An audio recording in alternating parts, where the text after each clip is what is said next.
Hi, everyone, and welcome to a very special episode of Roofing Contractors Best of Success podcast show. I'm RC Editor in Chief Art Eisner, and I'm really glad you joined us for a unique conversation today, sponsored by Sunbelt Business Brokers. I'm here with roofing industry veteran Greg Noland, CEO of Noland's Roofing in Central Florida. Hi, Greg. Thanks for being here. How you doing today? I'm doing great. How are you doing? I'm great. I'm great. I appreciate it. I know you've got about 3 decades of business experience in the roofing industry, but for anyone that may not know you, tell us briefly about how you got your start in the business. Well, I used to run a stocking business, a drywall stocking business slash roof tile stocking business. And a friend of mine that I was stocking tile for, he gave me the opportunity and told me that I would, if I got a roofing license and basically started roofing, that he would give me a credit limit of $1 million. So I did that, and I didn't get the credit limit of the $1 million, but I started off slow, and we did pretty good. We did mostly uh, labor only type roofing work for Ryland Homes and a few other builders at the Mhm. time, and that's pretty much it. So, so you had the entrepreneurial, spirit to kind of jump out on your own and try roofing out. What was really what was the plan for you at that point, or how did you see your ideal career situation working out that early on? I mean, at that time, I didn't see an ideal career situation going on. I mean, I was just trying to earn a living for my family and all that, and I was still young at business and young in general. Uh, but we did very well at that part of that kind of roofing where we did a lot of labor only, and we did well at that time, and that's pretty much it. Okay. Well, you, like many roofing contractors, had to overcome some significant challenges, particularly around 2008 and the Great Recession, right? Can you tell us about that experience and what changed your company's trajectory? Yes, so like I said, I did a lot of labor only at the time, and in 2008, when the economy kind of collapsed, I had a whole bunch of nothing but labor work out there, in the tune of a couple of $1 million that was owed to us. And we ended up having to go out of business because a bunch of builders filed bankruptcy and didn't pay us at the time. So we ended up filing bankruptcy and then after a while, we started another roofing company after I sat down with the board of Florida, and started another roofing company. And we swore we would never let one person put me out of business again. So we work for nothing but homeowners, and we do not work for builders anymore. Very few builders. Our majority of our work is homeowners. Got it. So that was really the key change in your commitment to this is going to be our business model now, and we're not going to rely on the other builders that might, uh, come and go as the economy comes and goes. Yeah, so now I have pretty much about 3,500 customers a year instead of 12. So it really makes a difference when somebody doesn't pay you. It's only a $20,000 paycheck instead of, $1 million. You know what I mean? So Right. it's a whole different way of doing business. Wow. Well, tell me more about your business today. How many employees are there, and what are your specialties? And if you're comfortable talking about what you mentioned your customer base, what type of annual revenue are we talking about? Yeah, so we do about, last year we did about 39 million in revenue, and we have about 80 employees, and we use some subcontractors to do the actual labor for putting the roofs on. And you know, it just it's kind of hard to it's kind of hard to explain that one. Okay. And we're back with Greg, who's now in his office after some brief technical difficulties. Greg, you were telling me about your business. Give me a couple key things that you think make your company successful. Yes. So as we know that there's a lot of storm work in Florida, so we do a lot of insurance storm work, uh, which is very, there's a lot of it out there. So that's one thing that makes it successful. We have a very good branding for our business too, which makes it successful. I mean, we're always on TV, Channel 9. We have billboards all over the place. We put a lot of money back into advertising, which that actually helps a lot. I mean, when customers actually see us, they see a company that they're familiar with, so they go ahead and talk to us, and they're very easy to talk to. Instead of just cold calling somebody, it's really hard when they don't know who you are. So, I mean, in my opinion, that's probably the two or three things that's uh, making our company successful is the branding and a lot of storm work. Greg, I understand you've got some family that's also working in the business. Can you tell me more about that? Yes, I have two sons involved in our business. My son Gregory, which is the oldest son, he's a top salesman for our company. He does a lot. He sells about 3 million in sales a year for just himself, which when you're selling individual homeowners at $20,000, $30,000 a pop, that's basically hard to get $3 million. That's a lot of jobs to sell. Mhm. Uh, and then Jet, uh, at the age of 10 years old, Jet is now 20, but at the age of 10 years old, he started racing. And he started racing go-karts, and then he went to cars, and then he did very well at it. And he races some NASCAR trucks. He races some stadium super trucks for Robbie Gordon sometimes.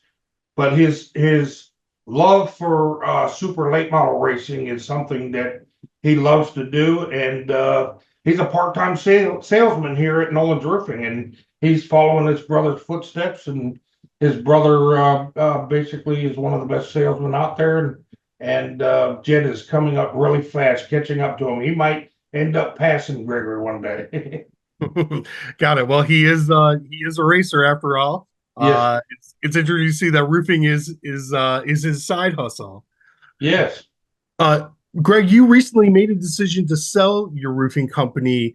I'm curious, did you have a succession plan in place? And when did you really start to seriously consider making the sale? Yeah, so I mean, I really didn't have a succession plan in place. I basically determined that this is a monster of a company, and it's not as easy to run, and it can be stressful at sometimes. So I was thinking about selling the company a couple of years ago, and I ended up calling Claudio with Sunbelt, which really helped me a lot. He really did a great job. Uh, I couldn't have sold this roofing company without Claudio. All right. Well, I'm glad you mentioned that. Why don't we bring in Claudio Vilas right now with Sunbelt Business Brokers? Hi, Claudio. How you doing today? Hey, how are you, Art? Greg, good to see you again. How are you? Nice seeing you. Doing good, Claudio. Yeah, we're doing great, and I'm glad you could join us. Tell us a little bit about how you helped Greg through this process, which obviously is, I imagine, not easy. No, it's not an easy process. I'm not sure if I helped Greg or he helped me because, thanks to Greg, I fell in love with the roofing industry. The fact that we spent almost a year working on the company allowed me to learn a lot about the roofing industry. And when I met Greg and we started working together, I thought, well, if everybody's like Greg, this is the place where I want to be. And that's what I decided to do after selling Greg's company. But it was selling a multi-million-dollar company is not easy. It has a lot of different aspects that you have to look at, and that business owners, when they're running their business, they're not really paying that much attention. They're paying attention to the quality of the roofs they're doing. They're paying attention to the marketing. But when you have buyers coming into the business, they start asking a lot of questions that you got to be ready to answer them. And that's what I do. I help Greg, make sure that he's got the right answers for them and prepare the company for that. Got it. And how much attention do you pay to, the values of the contractor and, what he's trying to accomplish either for his business, his legacy, or for his employees, and making sure that next step is the right fit for everyone? Well, that's a key point, Art, because a company is more than just numbers and revenues and net income and EBITDA and all that. It's people. And the only way you can actually have a successful transition is to have a buyer that's going to either follow or agree with the values of the owners of the company. So when we were looking for buyers, we had many offers. Remember, Greg, we had a lot of different offers for Greg's company, and with different values, different valuations. But we took the time to actually look for the buyer that not only was offering the best deal from a terms and price point of view, but also from a values point of view, that they were going to keep what Greg built, because that's why he built it for so many years. Well, and with so much competition out there in the marketplace, I'm not just talking about roofing companies, but with private equity and other larger, roofers looking to roll up into consortiums. What's your message to roofing contractors in similar situations now, where they may find themselves kind of overwhelmed with all this activity? Yeah, there's a lot of activity. There's a lot of money coming in. There's millions and millions of dollars coming into the industry. And I think if you have a company that's netting at least $1 million or more, you seriously should be thinking of selling, because for many reasons. First of all, you have buyers that are willing to pay more than they would pay in a normal situation. That happens all the time. Supply and demand. So people are looking for companies. Private equities typically look at companies that are netting $1 million or more. So if you're there, you should really make sure that at least you give it a thought and you have some meetings with buyers. Number two, make sure that you don't just stick to one buyer. I mean, roofing business owners get hundreds of emails a week saying, I want to buy your company. The truth is 99% of those emails are just automated emails, and there's nobody really on the other side saying, hey, I want to buy really this company. They're just fishing. So you got to make sure that you work with the right team, and you put the company in a place where actually people will want to buy and pay more for the company. So you need a good team of lawyers. You need a good team of accountants, of course, mergers and acquisitions people that are going to help you walk through this. But it's not just one person, and you got to be ready for it. Greg, are you still getting those phone calls, those queries from other people that may not know, you've already made a decision? And what do you tell them? Yeah, I get them every day, all day long, and I've stopped answering some of them, but sometimes some people get through, and I basically just tell them that I've already been taken care of, and they should call Claudio. I tell them that all the time. Call Claudio. But Claudio's done more for us than he's actually saying. He's done a great job. He's made sure that my employees here had a good future.